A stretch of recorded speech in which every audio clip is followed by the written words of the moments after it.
was an attractive girl behind the bar. She would flirt with me over a glass of tonic water with a few drops of Angostura bitters. That's the concoction that boxers drink when they're in training. I'd stay just long enough to stay out of trouble, returning to the microphone while my heart was beating fast.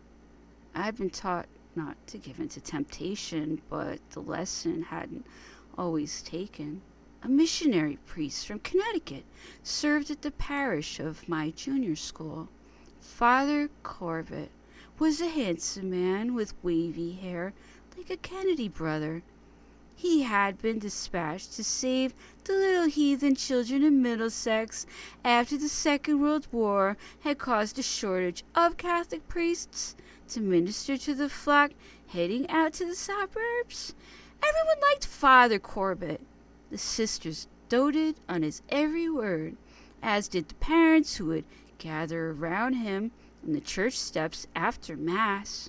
The children loved him because he was kind, but not least of all because his wealthy mother made a gift of modern playground equipment and elaborately illustrated reference books from America at a time when our own school books were dog-eared and worn.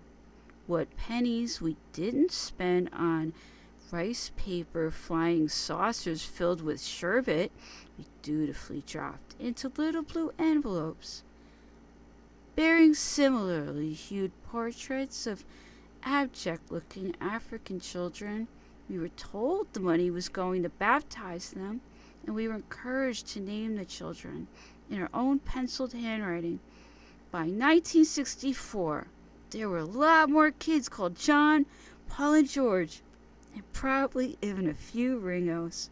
If our money was meager, and perhaps it was enough to buy them sherbet fountain or some penny juice, we'd memorize their catechism, recited the rosary daily before lunch, and at the age of 7 made our first Holy Communion, dressed in white. This meant making your first confession.